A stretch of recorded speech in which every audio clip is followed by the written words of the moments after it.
If you can't handle the spice, then get out of the cutscenes, because we're talking about everything from patch 6.55 Growing Light Part 2. This is the Carbuncle Chronicle.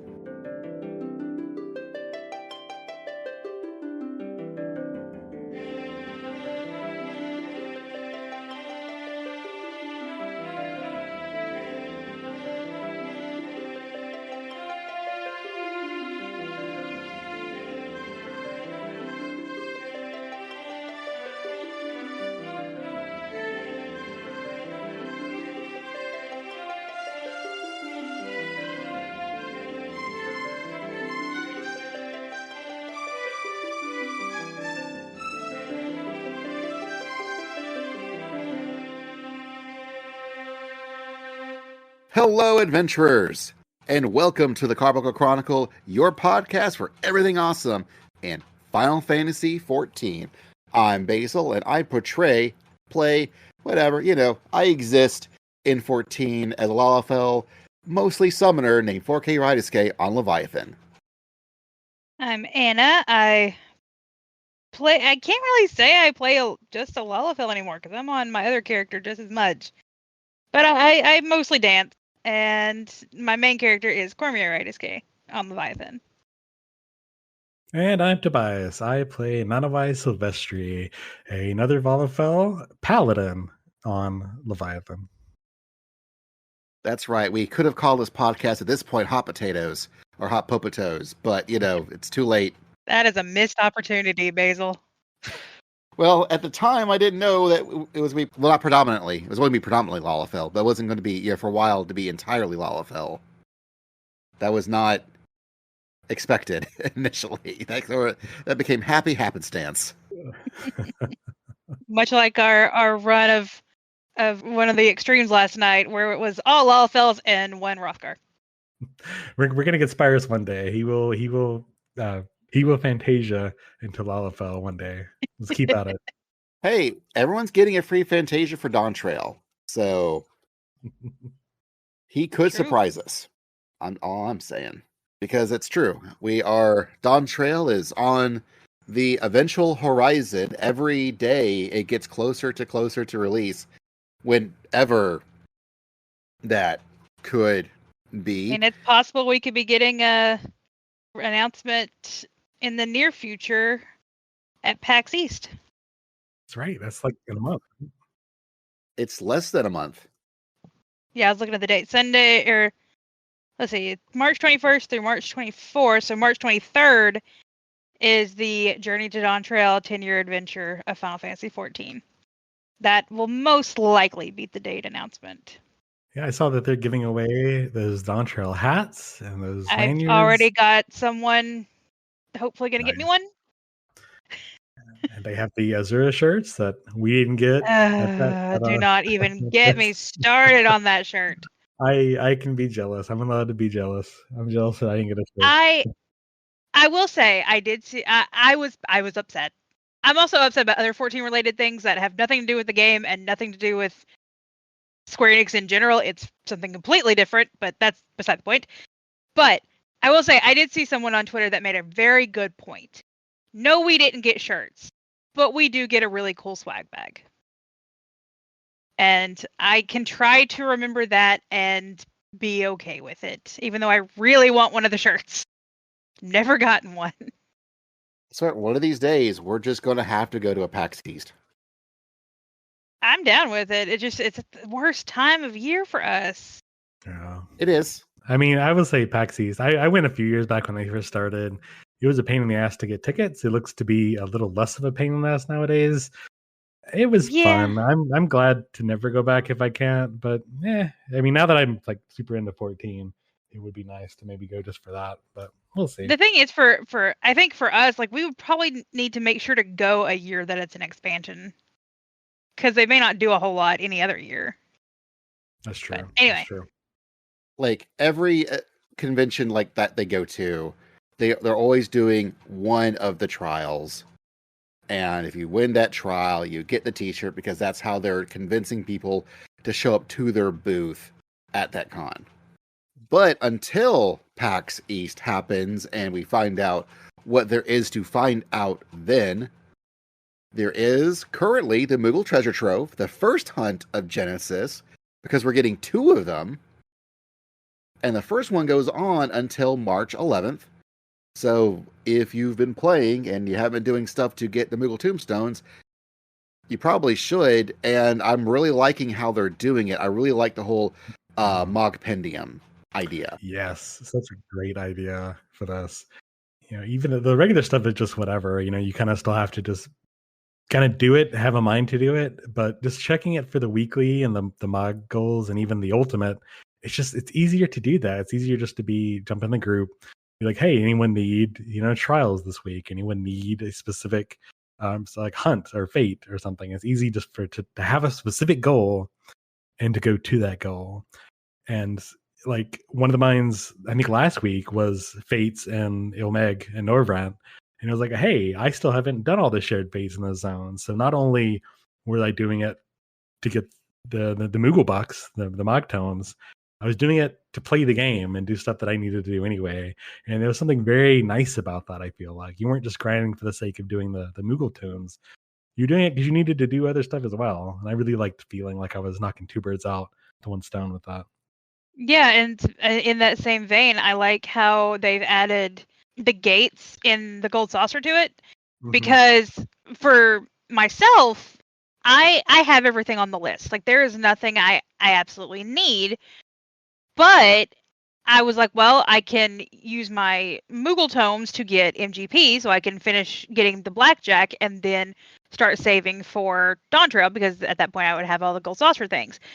Well, I feel like, again, for people that already have, what if they don't want anything from the list currently, do it through Gold Saucer, earn the MGP and the Moogle Tomestones, and then take those Moogle Tomestones and get MGP vouchers, because there's something coming up soon that people will want MGP for if you haven't done it before. It's true.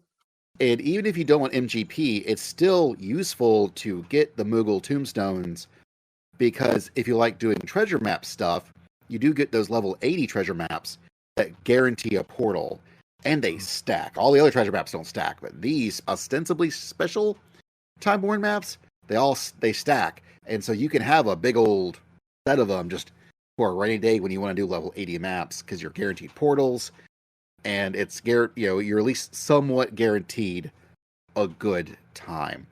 I also really enjoy the fact that a lot of the stuff that we're talking about, like, oh man, this is something I needed to do anyways, a lot of that was fulfilled by relic steps back in the day.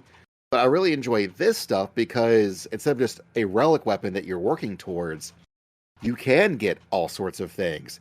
So say if you want to get treasure maps, you can do that. If you want MGP, there were a few orchestrations and mounts and minions that I didn't actually have. I just somehow missed that I got by doing this. Yeah, like this time around, there's a minion in there from Eureka, which it's one that I already have, but it's one of those that if you have not done all of Eureka, you probably don't have it, and it's a good way to get it. And which minion is that? The Yukinko. Okay. The little snow thingy. It looks like it's wearing a straw. All right, I'll have to make sure I get that before the event's done. Yeah, I mean, and it's especially, I love the introductions of gates. I love that they're introducing, ocean fishing, because that has also brought ocean fishing back in a big way, because people can get stuff for it. It's just a good, all I'm saying, because back when this sort of stuff was done by Relics, it would have only been combat stuff ever. I don't think they would have ever given us, even though Hildebrand would have been a perfect time for Manderville weapons to introduce MGP as a potential way of getting stuff, but they never would. But because this is the Moogle Tombstone stuff, introducing all the not so combat related things that you can now do as things to earn Moogle Tombstones is just, it's chef kiss. It's a brilliant idea. I am so happy this is their current implementation, and I hope this is what they do going forward. I think this is a great evolution of that idea.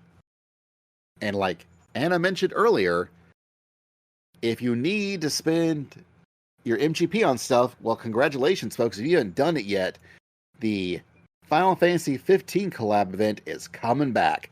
It's going on from February 28th, so assuredly after this episode has come out, until March 13th.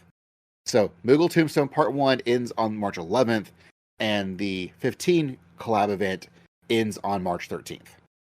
Everybody get your cards. So yeah, it's essentially going. Yeah, everybody gets cards. So it's essentially going for the last couple of weeks of the Moogle Tome event. So it's a good tie-in that you can, they know that if people need MGP, they have a great way to do that. And if you need MGP, a great way to do it, not doing gates and things, is Fashion Report. I know of two very good resources for Fashion Report. We have Kyoko Star on Twitter, or Mione. He does YouTube videos. They both put in a lot of work, and they do very good guides for Fashion Report every week. And that is an easy, 80,000, or at least sometimes maybe even over 100,000 if you have the MGP FC buffs, or if you have any of the little boost cards that you can get. There's so many ways to get MGP, but that's a great way to get a good chunk. Yeah, I haven't done a whole lot of Fashion Reports. I did the one from about, I don't know, a few months back, where it was just the starting gear, the racial starting gear, and that was really easy. I just never really, I guess, had time, or carved out some time to really look into it. And fashion glams for me has always been whatever I think looks cool, and I never spent the time to look into fashion, so to speak. So I mostly just ignore it. But it's definitely something I should look into now that I have a little more time and space to open new things. I tend to not do it all that often. I try to do it during events like this, or especially Make It Rain. I'll try to do it during Make It Rain, and I like it. And having played for as long as I have most of the gear, or I can make it or get it very easily. So if you ever need help, if there's something that's crafted, just hey, Anna, can you make this for me? Because I most likely have all the stuff to make it. The YouTube channel you're talking about, they just kind of go over week to week to what? Yeah, Mione, he will post a video that says Fashion Report, or weekly fashion week, whatever, Fashion Report. He usually posts a video for it, and he does other great videos about anything in this game. He usually always does videos for new furniture pieces, new minions, new mounts. He's always on top of it. And then Kyoko Star always has a good graphic on his Twitter. I'd even to say that's the one thing I'd really like about the Mogpedia is not just the added features, but for all the other events, you either have to revert to the website, which you have to dig through the lodestone to find. It's going to be hard to Google sometimes, or you have to go to a third-party fan-made graphic. And it's nice to have that in the game, as part of the game. To see where I like having that, because you can always look in the the duty finder, but I like the different quests. I like having just the standard objective list, and it tells you how many you have, and it doesn't have a list of the rewards, which would be maybe the only thing I would add. But I think, I could be wrong on this, but I think you can click on something in the Mogpendium, that will send you to the special site. Yes, there's a link at the very top that says access special site. Got it. So at least you have a way to look it up easily, even if it's going to send you outside to a browser. So I guess there's at least that. Yeah, that's what I'm saying, is the only thing that's missing is having the list of rewards in that compendium, but there's a way to see them easily, so it's not a big miss. But if you haven't met our boy Noctis, and easily the best content that 15 ever had, because it's in 14, the instance port is great. I'm really hoping that they take cues from that for the 16 one, and it looks like they probably have from what we've seen. But that is definitely one of my favorite instances. Yeah, it's really fun. You can get some cool orchestrations. You get Noctis' outfit. You can get the regalia. You can get Noctis' hair. Yeah, they did a really good job of really incorporating. You get a card, get a triple triad card. Like they did a really good job of making it a worthwhile event, worthwhile collab. It was, I think, the first time they had a chance to make really good looking food that has influenced, things further along as the game went on. It's a good time. I'm glad they're bringing it back once again for people to give it a go, because it's been like 3 years since they last did it, which is wild to think about. Has it really been that? Wow. Yeah, it was 2019, 2021, and now we're in year of our Yoshi P 2024. Wow. Yeah, time sucks. Yeah. Although this whets our appetite, because we should be getting a Final Fantasy XVI collab pretty soon. Maybe that'll also get announced during the not live letter, but the PAX East panel.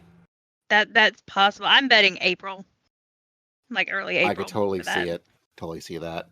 And we should hopefully also know more about when they might give us a live letter that would correspond to the media tour and all the combat revisions that we'll be seeing in Dawntrail. That's the last big pre-Dawntrail thing.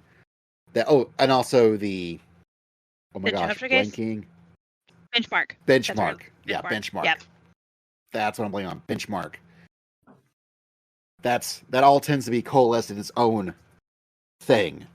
And so that's our last real big bit of marketing push for Dawntrail. That's them announcing new things. So that is what I am looking forward to seeing next. And hopefully we'll get a date for that, along with the date for the expansion at the PAX East panel. Maybe we won't, I don't know, but that's what I'm hoping for. And if anyone wants to take us to the media tour, we would gladly go. Absolutely love to go. That is 150% correct. We would love to go, but all we can do is speak our will into the world, and maybe someone at Square has listened. Of course someone at Square is listening. Yoshi P emails us all the time. I mean, Yoshi P listens to every piece of 14 content creation out there. I mean, I remember talking to a Discord like how, man, I can't wait for them to make the Magitech armor fly. And I think it was like a month later, they announced that, that it was happening. And a friend of ours was like, Basil, who did you talk to? And I'm like, man, I don't know. I just thought it'd be cool. I mean, that's the reason they brought the FF4 Bahamut in the game, just for Basil. That's right. Just for me. Nobody else. I don't know why they bothered, but I appreciate it.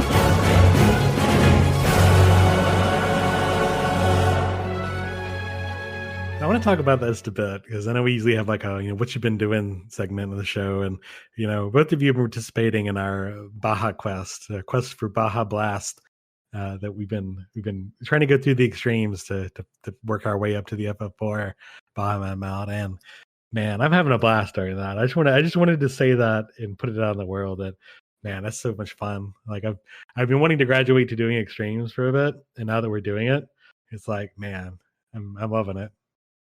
Oh yeah, y'all have been doing great, and then this is the last one where I already have the mount. So the next ones we get into are gonna be fun, because we're gonna have to go for all 8 or 9, depending on who all's with us those nights. But yeah, it's been a lot of fun.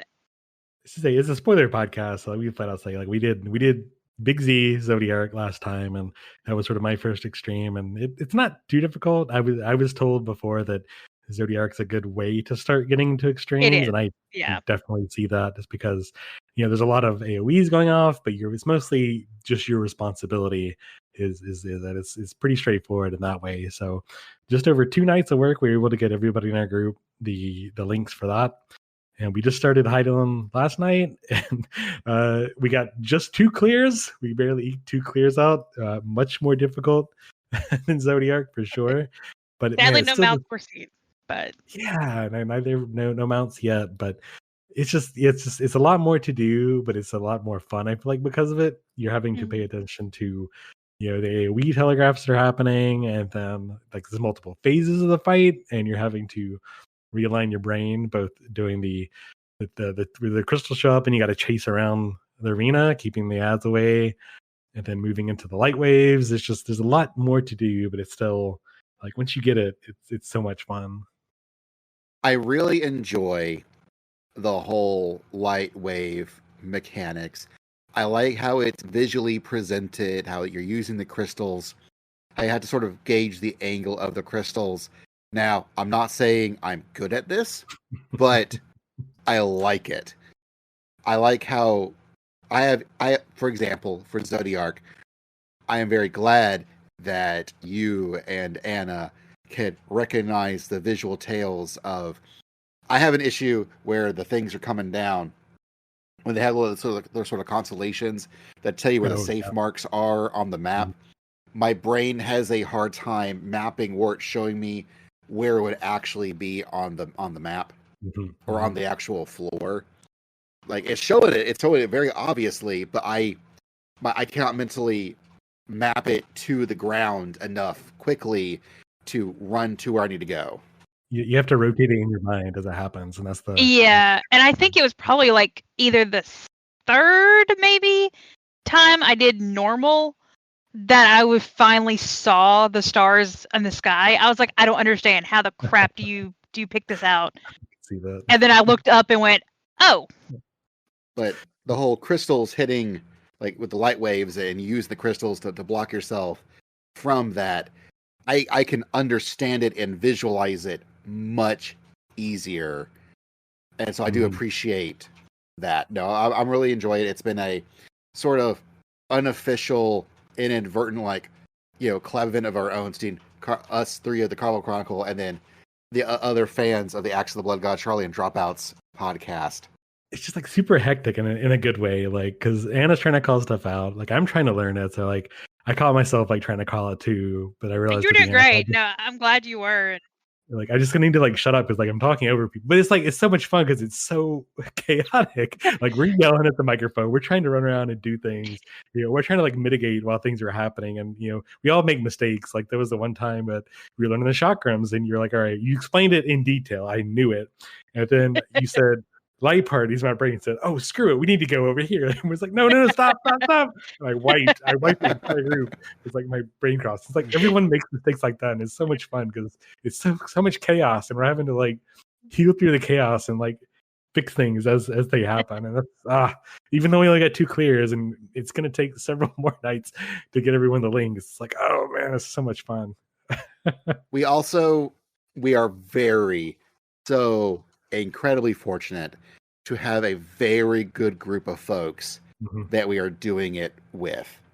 They're all very kind and understanding folks, and also they know that none of us, except for Anna, are super good raidie at this game, and so we're willing to take our lumps and laugh with it. And I have seen groups that don't have that elasticity to them. Yeah. And we've just happened to have a really good group to learn things with. And so I really appreciate all the folks that do run with us because they are all great. And they're also now mostly Lalas, which is also helpful. The best part.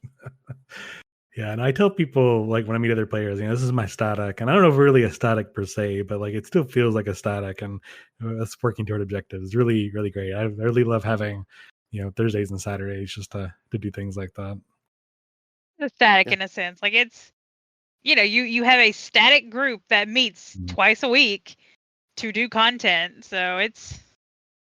Love it. It's great. Can't wait to keep doing it. Can't wait to, man. I mean, I know Heiden's only the 2nd of 7 total, right? Yep. Oh, man. I know Barbrishi's the real hurdle there, Yep. but I'm ready, man. Like we were talking last night a little bit about like how we got into the game and how we evolved over time, and you guys have been with my journey the whole time. It's like I started like very no MMO knowledge or ability really, and just the fact that I'm here doing extremes, like man, it kind of blows my mind a little bit that I'm able to do this and keep up. And you're doing great. Like I said, I appreciated that you were calling, and like honestly, I was glad for that one, and I was getting to the point where I was about to tell people to stop talking some. But we were fine. It was like one of the last pulls of the night, so I was like, it's fine. You die, they die. Well, no, it's just like it's one of those like especially during raids, like, and I'm used to, if there's a lot of crosstalk, people are like, okay, clear comms, we because if no one's hearing in the call out, then people are definitely gonna die. For sure. But it was fun. Sides. North and south. Yelling sides. Yep. Okay. So that's what we've been doing, but what did we do previously in life? Well, we played a lot of the stuff that was contained in patch 6.55, and we're going to take an audio break and come right to it here on the Carbuncle Chronicle.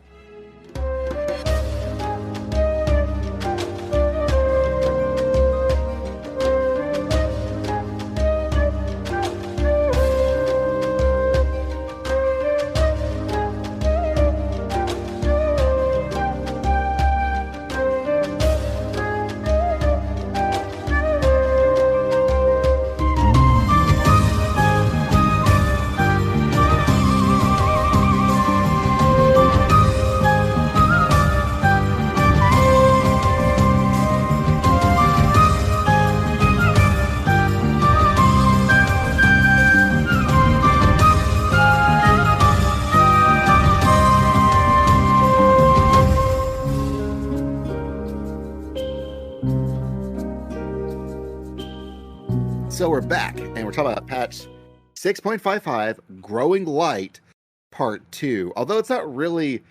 The Growing Light stuff happened in the in 6.50. Like, this was very much okay, we got to build up to Dawntrail real quick. Like, we kind of didn't do that. We gotta... Let's get that on-ramp going. And you know what? They did it.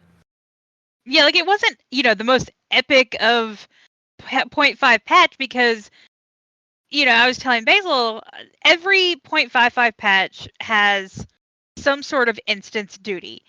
And the last two, expansions, it was for Stormblood, we fought Xenos. For Shadowbringers, we fought the Lunar Primals. And the Lunar Primal one, I think, is still one of my absolute all-time favorite instant duties. And those were so great. I'm like, we're not fighting anything right now.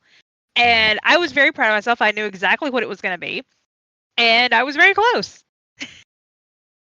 But, and I feel like that's probably where a lot of people are, they'll complain that that this expansion hasn't been the same as the others, but there's a reason for that. Like, we ended a 10-year-long story and we got to start a new one. It's definitely true, and we've talked about it time and time again, but it is what it is. It's weird for sure, but we're on a new adventure, and it certainly feels like it. It's just making me more excited for what Dawntrail could be now that we know more about Wilklamad and the stuff that going into it, and dropping names like her brother and her tribe and stuff, and how they're not all Mama Ja. It's more like a found family rather than blood family. I think a lot of that little hints we've been getting have got the cogs spinning about what we could be seeing in a few months.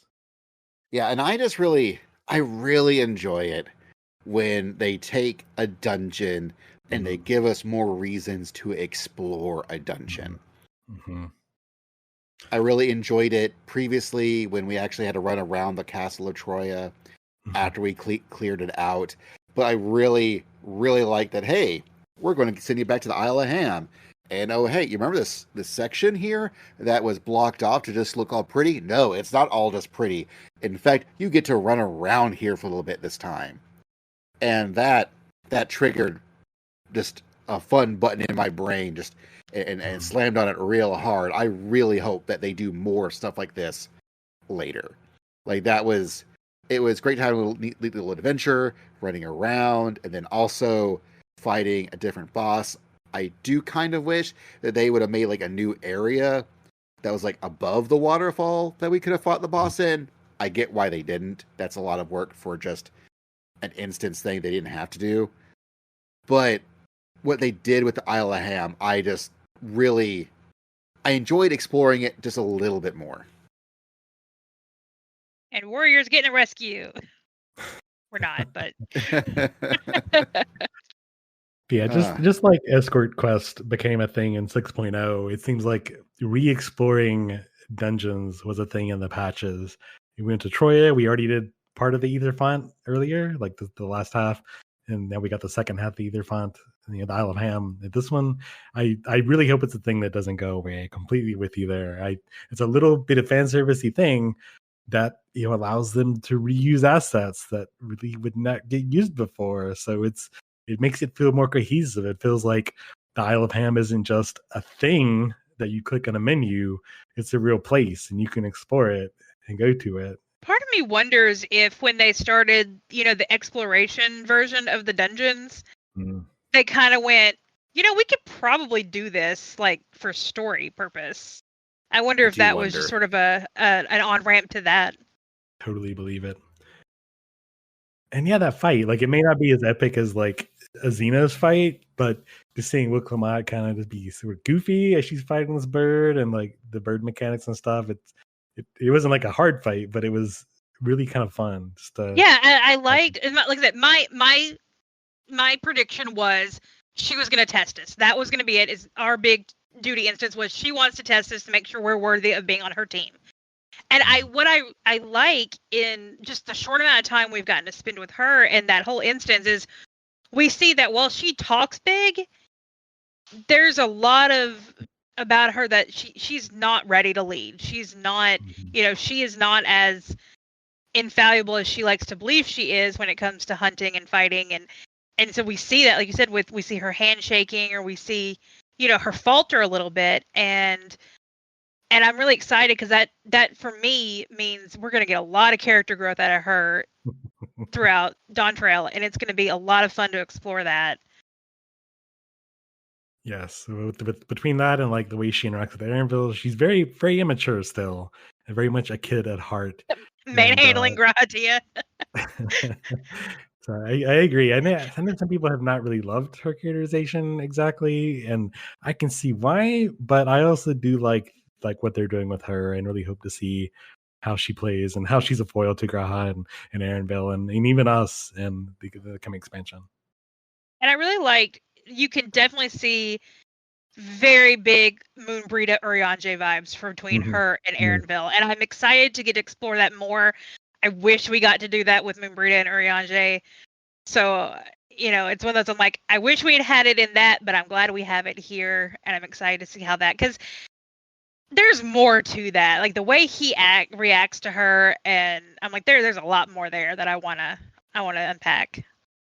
It also reminds me very much of what we didn't get enough of, and I really wish we got more now. And this is sort of a way to do that, but also was Ida and Papalimo. Yes. And Wook Lamont, I'm really hoping people give Wook Lamont a chance. The chance that I feel a lot of people did not give Lise. Yes. This is not the first time I've had her compared to Lise. I'm excited about that because I love Lise. I do not think she was a bad character. I like everything about her, and like I said, I'm really, like you said, I hope people give Wook Lamont more of a chance than they did with Lise. I think the biggest issue people, I liked Lise. Like, I want to state that. Our dog is named Idalise. It's true. But I think what may have thrown people off about Lise is the fact that they had this character, her name was Ida, this was her character, and then now this character's name is Lise. She has now sort of changed who she is. I don't think all that dramatically, but it was dramatic enough that I think it threw people off. Yeah. And so we are now being introduced to Wook Lamont as she is. We're going to get that growth from where she is now. I think if for some reason, maybe if they'd introduced Ida as the older sister and had her sacrifice herself and then they introduced Lise, maybe that would have helped people. I don't know. But that's all done. And I'm excited to see what Wook Lamont gets to do and her growth. And even if it's a similar arc that Lise got, I hope people give this character arc, this really, really awesome female Rothgar a chance. Also, we got to see female Rothgar. That was awesome. Yeah. The other awesome thing we got to see, and again, this reminded me, like with the banter between almost like siblings, Kryle, the end of the instance, the bird's not dead. Kryle comes in and finishes off as a Pictomancer. I loved it. It was great. I cannot wait to see more of that. But there was one moment that she has with Graha that reminds me of again, like the sibling banter. And she's like, look, you adapted to whatever, your crush needed. Because, Graha does anything for the Warrior Light. He adapted. He can does whatever skill we need. He's an all-arounder in the duty support. And so she's like, look, they didn't need another healer. So they adapted. And so I really liked that interaction between them. And like I said, she looks so cute, and I cannot wait to have her in Trust. I just appreciate how comedic this was. A lot of the comedy usually comes from the Hildebrand stuff, but Wook Lamont's just a fun character. The way she interacts with everyone was just really fun, and there was a lot of really fun and funny moments in this patch. Something else I enjoyed was the thematic, contrast of, for example, Zero to Wook Lamont, where Zero was a much more, understandably so, reserved character who was opening up while we were going through the patches, versus Wook Lamont, who's a very enthusiastic character, but you can also tell that there is some reservations that we're going to be able to unpack throughout Dawntrail. And I think they're both going to get to similar spots, but they're going to get there differently, and sort of playing with one character who I want to be a Scion in the patches, and now we've got a new character introduced that we're going to be dealing with and exploring with in Dawntrail, who I now also want to join the Scions. Not that we have the Scions anymore, but I really, seeing what they did with Zero and see what they're arguing with Wook Lamont, I think they make it shows me that this writing team still has range. And I like that they did bring in Zero for the last patch, just for like, even not they didn't mention her by name, but during the scene with the food and everything, Graha mentions, this traveler that came to Razan was known for like really liking this hot, spicy curry. And Wook Lamont's, all right, I can handle this. She did handle it, but barely. But I liked that callback. Like, it was one of those that blink and you miss it, but I liked that they made a point to refer to that, because it does feel a little, I guess, maybe disconjointed with everything we just did, and now like completely forget about it because we're gonna go do something else.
speaking of something else, Hildebrand.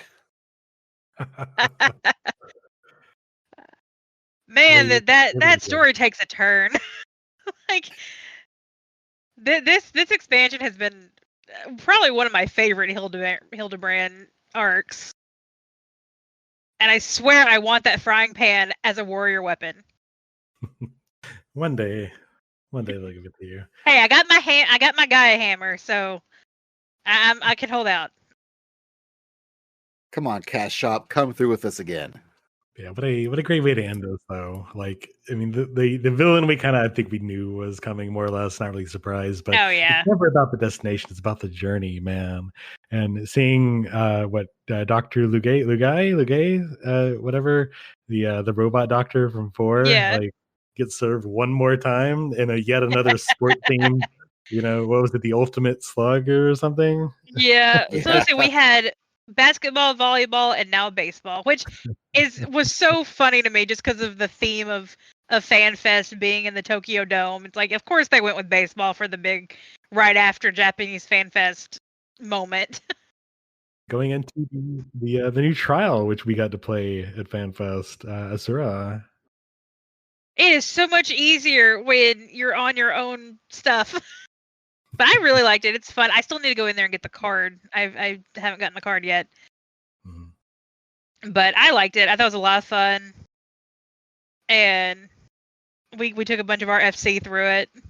It was good times. It's pretty, it's fun. Like, part of me still wishes somewhere Greg would show up, but if he does not show up in Dawntrail on that very, very, very big bridge, I'm gonna be very disappointed. And I think the team should know that. It's like, look, you're giving us a big bridge. And we know that Hildebrand was blasted off again in a direction. He is probably going to be flying across the ocean until he hits Tural. Like it was, Yep. I'm like, all right, there it is. We know how he's getting there. I'm really glad that Brandy Hilt gets to stick around. That he's not just a one-off character. He's an excellent addition to the group. It's good stuff, and the relics all look really pretty. They do. I'm really surprised at how well the new ones looks. They're not just little like neon joke weapons. flames. Yeah, they actually look. I mean, everyone's compared them to Solution 9 coming up, and I can see that. But like, they look cool, man. I like my paladin set and whatnot. Yeah, I really like. I'm so glad the Bard bow is not green. That was the one thing I like when Basil said, "Have you seen the weapons?" I said, "Please tell me the bow's not green." He was like, "They're not green." I was like, "Thank goodness." And I really like them. I need to, I've got all of my main classes already, but I will eventually get more, and they are a lot of fun. And I am one of the few that are perfectly happy with how the Relic has been this expansion, because the grind is always just such not fun for me. I do it, but I've enjoyed, and I know, we're gonna get Exploration Zone next expansion. I will do it. It'll be fine. So, but it's been fun just not having to really worry about getting a relic, and I love them. They're all so pretty. Mm-hmm. It feels like a way for all the new players like me to sort of catch up and have a relic. They're not really involved. If anyone wants to go through your Ikarubaja, they can. But like, I'm never going to do that. I'm going to go through the areas, but I'm not going to ever grind out a relic weapon before here. I'm just going to be honest. But like, this allows me to say I have a relic weapon, and it has allowed me to catch up with the gear grind. I feel like even though I'm not 660 across the board, like I feel like I'm caught up enough. I don't really need to grind any further than I want. I really appreciate that. Yeah, and I know a lot of people who wanted that itch, so they've started going back and they're getting older relics because of that.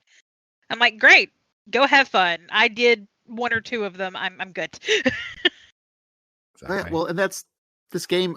Yeah, the content, while it may not give you the greatest stat boosts ever in the world, it's still neat stuff to do, and it still can be fun to do it. Like, that hasn't changed. Just the impetus to, or the need to have latest, greatest, bestest, DPSest ever may not be there, but it's still fun content to do. So I'm glad people are, just because there's not one this time doesn't mean that you can't go back. I know I can't forget if I said it on this show, but I know I've said it many times to people before, what this relic grind has done, because from the get-go, Naoki Yoshida mentioned that the idea with this relic, the grind wasn't to just get one relic like it has been in the past. The idea this time was that if you wanted to really grind, you could get a lot of weapons. You could, in fact, get all the weapons for all your jobs, all your classes. And that has been the big driver for me to actually get all my character jobs to 90. I only have 2 left. All I have left is Dragoon and Ninja. They're both in their 60s, so it's not going to be too long before they're 90s. And I'm going to have, the Amara mount for 80s didn't get me there, but the idea that I could go into Dawntrail and every class is going to have a shiny ass, cool looking weapon, that got me there, and that's getting me there. And I'm perfectly happy that this is how they did it. Will they do it next expansion? Probably not. I have a feeling that enough people have, complained and kvetched, whether it was warranted or not. I have a feeling we're going to get something closer to a Bozia type grind instead, which, again, I'm okay with. Bozia was the other time where I got 3 or 4 relic weapons at the end of Shadowbringers. Yeah. So that I'm down with. I just don't want, I think it was Eureka, where they decided to have one of the steps for increasing your stats be completely, utterly random. Yes. And it was just impossible to get remotely decent stats that I wanted for my weapon. I much, much, much more approve of the, hey, just this is the amount of points you can have, spend them, and then you're done. They did that with the Ana weapons for Heaven's Ward, where you would constantly have to grind out light or whatever to spend into your weapon. Or in Hildebrand, where you just get to choose the values. Either way, if I had to do extra work to get the values, or if I just get to choose values, I'm good either way. Just don't make it completely, utterly random. That is not, that's not fun. Yeah, I mean, this might sound a little weird coming to someone that plays an MMO, but like, I'm not really here for the grind, really.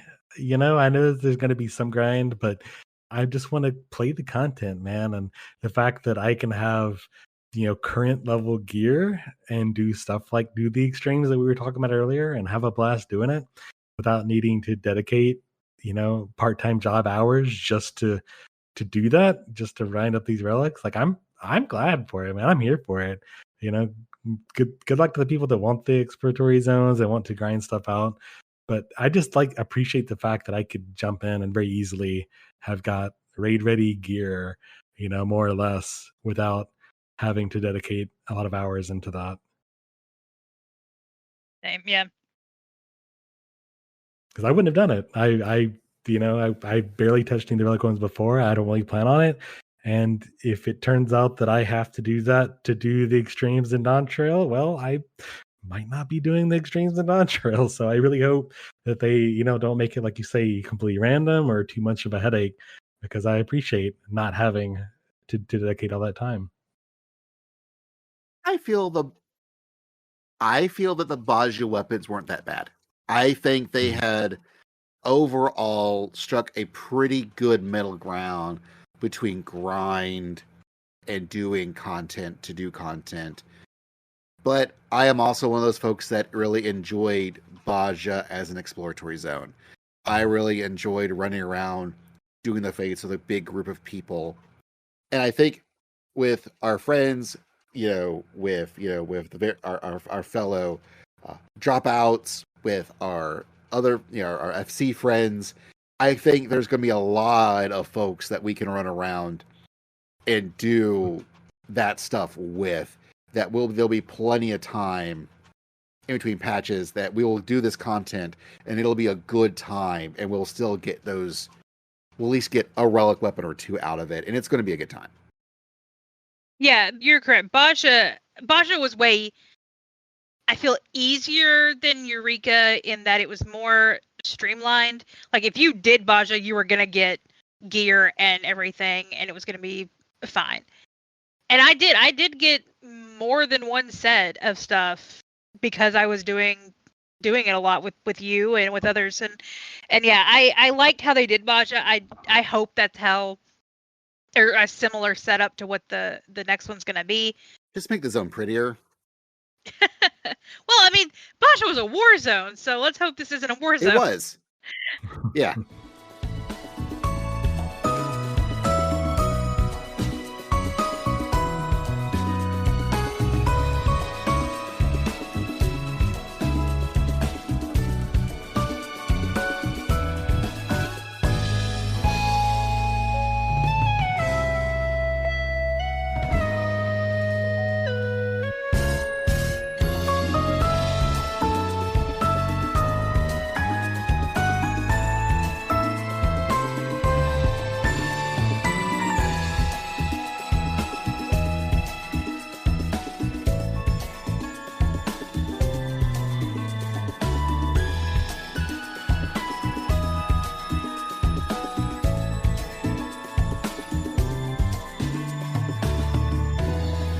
But what was not a war zone, well, it is a war zone of commerce. Tataru's grand endeavor has also wrapped. It was a really great series of side quests that took us to all the places we've been before, and we got to catch up with all of the various characters, and it wrapped up with a really nice little bow, and it was a good time. Love getting to have more of a background with Tataru, and I'm really hoping they maybe continue that in a way for the next expansion, because maybe she can, with you, her and Hancock can, expand towards the new world, and I'm here for it. It would be so much fun, because I love getting to spend more time with her, because we don't really get to, because while we're taking Cryo now, Tataru is always kind of left behind, and it's fun getting to spend more time with her and her element. This, to me, was the surprise hit of the entire patch. The finale to Tataru's Grand Endeavor. I went in expecting we were just going to finish this little necklace, this cute necklace for Tataru. And it's been great to sort of explore her past and basically do a nice thing for a friend that often gets left behind. It's every point up to this was nice just to do that. And yeah, that's how he wraps up. So sure. But I didn't expect the game to really go into homesickness and the sort of feelings that refugees get. We had Alamegans for a long time, and that was sort of built up into a war story. But the Hunnish people that are everywhere now after the final days, they're feeling homesick, and we got a really personal look at what that looks like. It's not like they were mad at Tataru. It's not like they were, being taken advantage of by someone who is their boss. It wasn't really happening, and the game makes a point to not really portray Tataru as that kind of person. But these people having to come to terms with being homesick and going back and realizing that it's not as easy as moving back home. Sometimes your point, your destiny is to go out to the world and spread culture and do things for other people. And I thought that, man, I didn't expect that the game was going to hit me with that. It's one of those things that you don't expect it, but then you should, because if you ever do custom deliveries, especially with the most recent one, I did not expect to cry at the end of that. So I feel like this. That's why I always. I never worry about this game, because they can, make you feel in the most absurd situations and not, and just throw things at you that you're like, whoa, wait, what? What? This is supposed to be fun, stupid little side thing. Yeah. Yeah, I was just trying to clear it to get it done with, and I think this podcast got delayed a bit, but I remember that night I was trying to quickly get done with it, and it's just I had to stop and holy, I need to pay attention there, because this game is doing stuff that is not just content to get through, not just to click through. Like it's saying something, and man, what a touching, great end to this little side story. And for example, not to move on, but I'm going to. Island Sanctuary got one last quest. And if you just hear the online, side of things, everyone's like, oh, you just get Garlean cheese out of it. This was a terrible end cap to Island Sanctuary. And that's misses the entire point of this one last quest. This was just, they could have never even included it. And you would never have known because they gave you so much stuff in the actual 6.0 ending of Island Sanctuary, where you had a cool thing, where you made pudding, and you can get a tractor and an outfit, and just all sorts of stuff. It was really cool, but this one was so much more of an understated, but I feel very important moment, where you get your... For those who have not done Island Sanctuary, as you rank up and get to a point, the end cap to that section on a sanctuary is Tataru brings a visitor to the island, and you get to see them do island stuff. And the last person who gets to do island stuff in this last quest is Euless and his friends from Garlemald. And it is a case of they went, hey, y'all need to take a break from rebuilding and go relax a little bit before you get back to more rebuilding your destroyed, desiccated homeland. And what do the Garleans do? They decide to go explore the island to see how the marmots and everybody else, how they actually do their work. Their concept of kicking back and having fun is to figure out how to do work better. Yeah, because they're like, this is what we actually used to do. Like, this was how Garlemald, like, citizens, that was their livelihood, is they would farm, they would work the land, and it's like you get to see that side of them, and I loved it so much, and I'm really glad they did that. I've said before, Island Sanctuary was not my cup of tea. This was, I enjoyed it. I did everything. I got all the stuff, but my absolute favorite parts of it were the little stories that happened once you ranked up. I loved seeing all the people that came through, and this one was no exception. I love getting to see that little bit of extra to the story and to characters that we know and we've spent time with, but you get to see them in just a completely different situation than you would ever see them in. And for example, did you know Euless has friends? Yeah. That he has friends. He has people he grew up with, people that he has, friendship camaraderie with, that will give him shit and he gets to give them shit back. And it was just really neat to see. And they give you this moment where they have a campfire at the beach, and Euless, you see him like taking a drink of something out of a mug, like coffee or water or whatever. And it really reminded me back of how you start in from the cold and how badly that goes.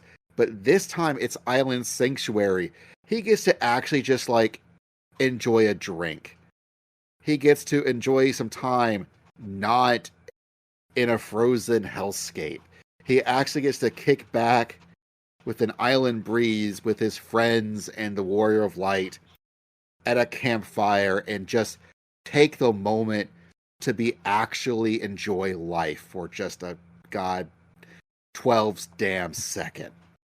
And that moment is one of the things that has stuck with me out of all of Endwalker. I was expecting an Island Sanctuary moment to be the moment that stuck with me after, as I think back to the expansion, went, man, that was a moment.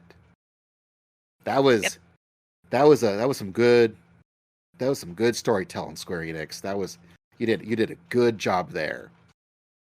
And of course, the reward you get is like the fruits of Garlean labor. It's their cheese that they made because that's what they know how to make. And I was just like, I felt is it like a new outfit or something? No, but you know what? It didn't have to be. It was thematically appropriate.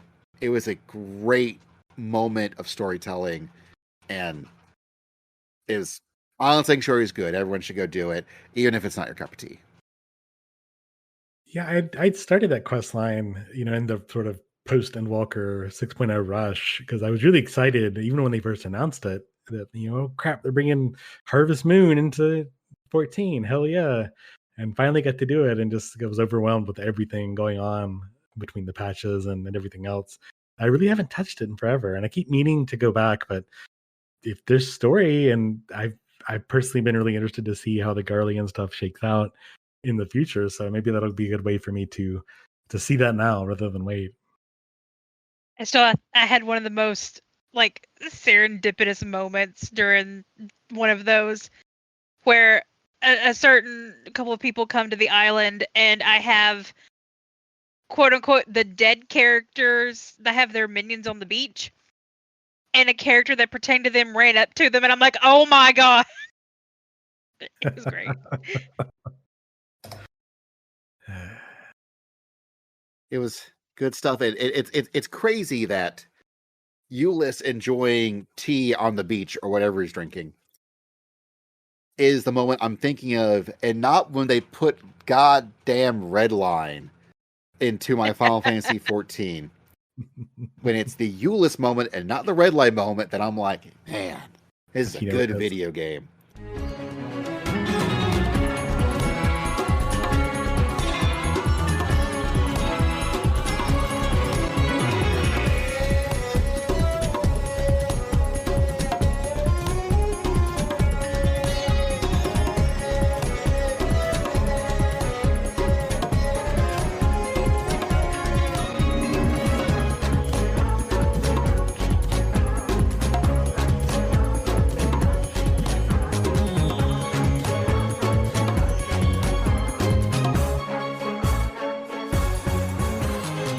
Because the Alliance Tribe quest, they didn't do it in Shadowbringers because they just couldn't think of a good way to tie everything together, although they absolutely could have. I have full faith that they could have done it. But when everyone's like, but we really like it when you tie it all together, they were like, okay, we'll definitely do it for Endwalker. And it was boy, just as good as ever. It was so good. It was. The whole concept of the whole allied tribe quests is that you get a battle quest, a gathering quest, and a crafting quest, quests. So that way, if you need a way to get experience to level up your jobs, battle jobs, you can do that, or your gathering jobs, or your crafting jobs, without having to do like the really onerous stuff. Like you can do it, and you'll get your characters up quicker that way. And it's not as intensive as other ways that you can go about doing it.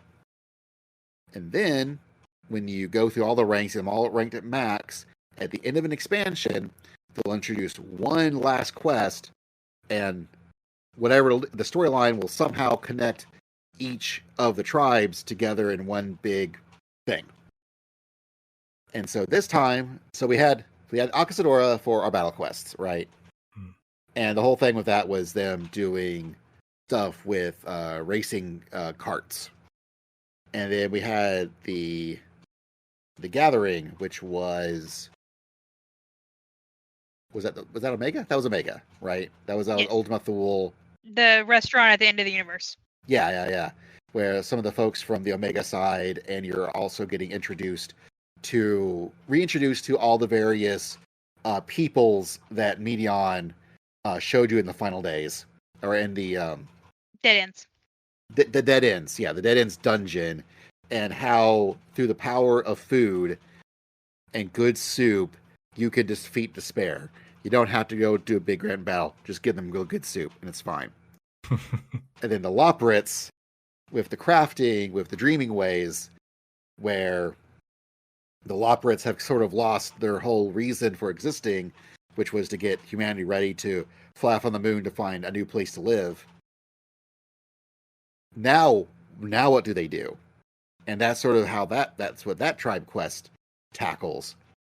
And so here in this final one, you go back to the rest of the universe with the Omega folks and a couple of Loporrits and the folks there, and they're like, man, really see something else to really just jazz it up here. And someone goes, well, what about if we introduce the kart racing that Akastora do and Thavnir? They went, that sounds great. And so you go talk to them, and by the time you get back, everyone's been like, oh man, we're gonna do racing. Okay, cool. Well, I've got my spaceship ready. Okay, well, I'm gonna make this crazy biological creature. That's gonna be our racing thing. And Akastora are like, what? Wait, what? How is this supposed to work? They're like, don't worry. Dynamis. It'll fix all our problems. And it gets a big end cap. You get to see this really cool race cutscene, and you make a couple of choices on how the cutscenes play out. It's a rollicking good time. Like it is just as out there and just as fun as the Hildebrand stuff was, and that's not hyperbole. Though those are both like top tier. You know, as the kids say, this was peak. And they did not disappoint, and I still stand that some of the best dances in this game come from the Allied Beast Tribe quests. It's true. I can now have my Lalafell shake his butt. It's great. I'm not gonna lie, I'm a little jealous with the Lop Hop. I gotta work on there to get the Lop Hop. Yep, it is definitely a must. I think they showed it way back. Was it the Hildebrand quest line? Mm-hmm. They showed them do it on the moon. It's like, man, I really hope that's an emote someday. And sure enough, when they first showed that, it was in a trailer. I don't remember which patch it was, but when they first showed the Loporrits dancing like that, I went, "That's the dance. That is the dance we're getting from the Allied Beast Tribe." And I've been looking forward to it for so long, and it did not disappoint. I love it. Very happy. And don't forget, folks, you don't have to level up all your classes to do these tribe quests. You just need a battle job, a crafting job, a gathering job. And they're also excellent ways to level up your battle, gathering, and crafting jobs. Like it's a really good way to do it. You get a lot of experience for it. It's actually how I inadvertently kind of, between that and ocean fishing, is how I got from 80 to 90 with my Endwalker Fisher. Yeah, sadly, by the time they come out, I tend to have everything leveled by that point, but it's still fun to do. Look, you and our pal Elo, y'all go just extra hard, real fast on leveling stuff. Yeah. Whereas I usually will I'll make sure to level one craft. I will level up all my gatherers because that can be done easily enough. There's only 3 of them. Yeah. Yeah, Fisher, Miner, and Botanist. So there's only 3 of them. And those can be done really quickly through leaves. And I'll make sure I'll do one crafter, I'll do my gatherers. But then I'll save the rest of my crafters for whenever they introduce the tribe quest, because I know that's going to be because I'm going to do them anyways. I might as well do that and also level up my crafters, because I don't really need them. Now, okay, I am privileged. My wonderful wife, Anna, is still that crazy and will go that hard. And so if I need anything crafted, I don't have to do it. So I will admit I am blessed as far as that goes. But I will then save all my crafting to level through that, because I'm going to do it anyways. Might as well wait till I actually also get experience out of it. And it's okay. He pays for it because he gives me all his materia when I need it. Sure. It's true. I don't have... None of my crafters have any materia because it all goes to Anna.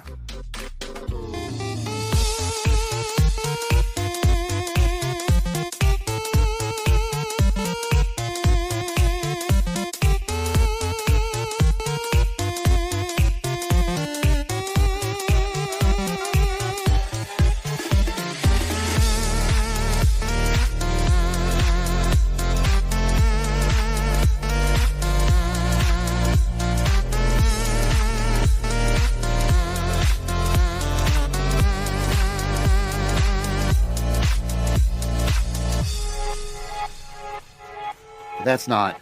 That's before 6.5. This podcast was about 6.55. So before we wrap, I did want to ask, what was your favorite moment from 6.55? Graha getting pushed. I don't know why. It just stuck with me. It was funny. Either that or Kral showing up as a Pictomancer. Then there's also playing baseball with the frying pan. Like, there was a lot of good moments from this patch. Yeah, I think we kind of talked about them all. I don't think there's one that's like a standout answer. The Hildebrand's always a joy.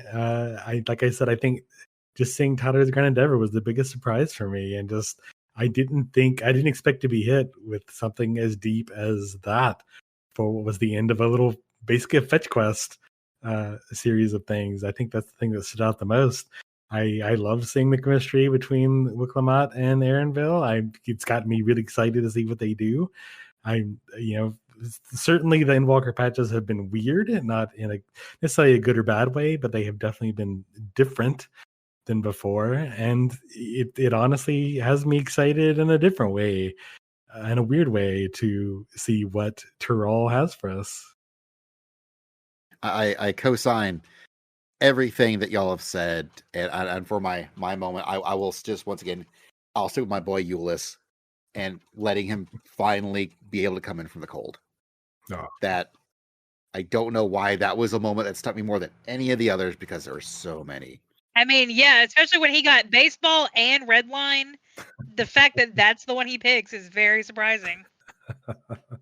Look, this patch was all bangers. It really was all bangers. There was not a bad one in the bunch. They were all the 14 team on their A++ double triple S rank game. Like they were all good. 6.55 I think might be the best. You cut out. It might be the best 0.55 patch. No, that was me pausing to decide if I wanted to commit to that thought or not. Yeah. And I don't know. Like, I mean, maybe in terms of everything that there was. Story-wise, I disagree, because I really liked the end of Shadowbringers. But I mean, like I said, with everything we got, it was top. It was top tier.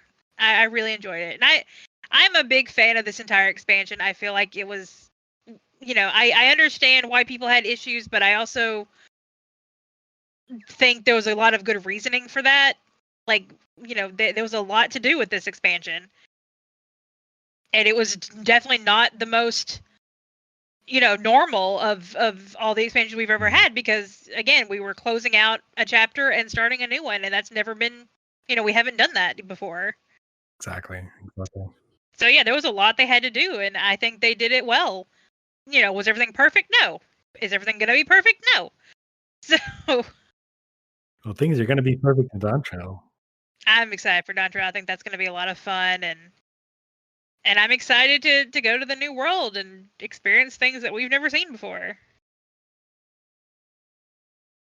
And as we go to the new world and experience things we've never seen before, we'll definitely be talking about it here on the Carbuncle Chronicle.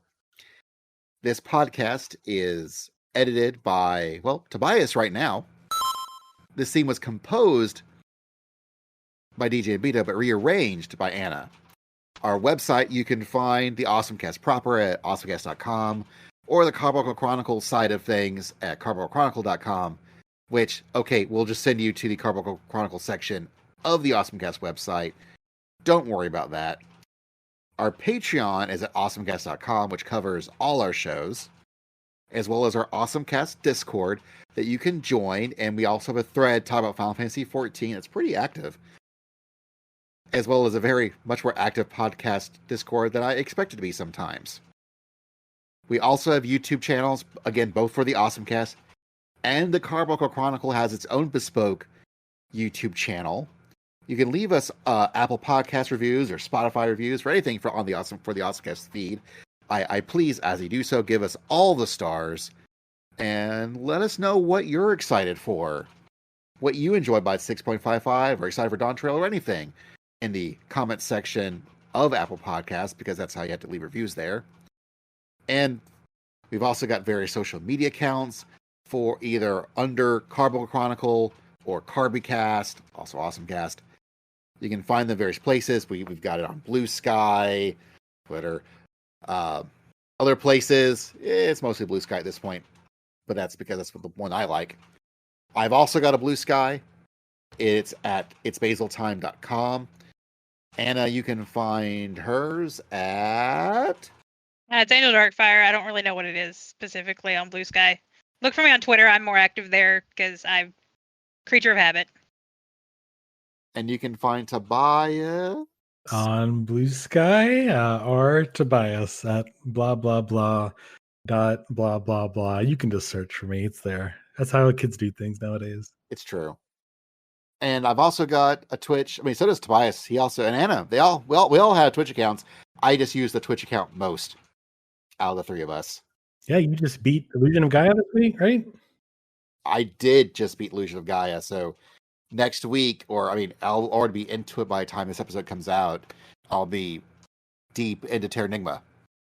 Then wrapping up, the quintet, or I'm doing my catch-up work to do in Final Fantasy XIV, where I am getting to level 90 on Ninja, then Dragoon, and I've also got plenty of side stories that I have never actually finished. I've got lots of job quests that I've never actually done. Like, I don't know if my Dragoon actually has really met Estinian in those job quests. I never really leveled it for that. So that'll be fun when I actually log on to Dragoon to actually do storyline quests, because I need to do all those job quests. So the usual goal is I try to do 14 streams on Monday, and then the rest of the week is retro games. So we'll see how it goes. But I also know that Anna will sometimes do the ratings on Angel Darkfire. Tobias also will occasionally stream stuff on Twitch, but I know that Tobias has also been doing a lot of streaming stuff in the Awesomecast Discord. Yeah, it's just a kind of a fun, casual thing. Since I'm not really here, it's usually just a fun Sunday fun day sort of deal. Bill has really been into the Yakuza series, and trying to get me to play it for a long time. So this is mostly a way for me just to play and hang out with Bill and whoever else wants to show up in the Discord and kind of play some Yakuza and just chill and hang out and talk. And it's kind of a nice casual time. And yeah, it's given me an excuse to actually burn through Yakuza 0, which I'm playing currently. It's pretty great. And you could be a part of that too if you just joined the Discord already. Come on, what's keeping you? Quit lollygagging. Just get on the Discord. Everyone's here. Literally everyone in the world is on Discord now. Like, it's the thing. You should be on Discord. And more importantly, you should be on the Awesomecast Discord. We actually just added a few new channels lately, one about travel. And I think we've been kicking the idea of doing sort of a self-care channel, and that just got started yesterday. So there's something for everybody. I think it did get put in. Like something. I think I saw that. Something fun for the whole family, no matter what you're into. If it's self-care, if it's Final Fantasy XIV, maybe it's participating in Charlie trolling me and literally everyone else in the Discord at all hours of the day. You could be part of that if you would just jump on the Discord already. Come on, what are you doing? What are you doing, man? That's right. And until next time, never ever forget, you take the Bone Dragon up north.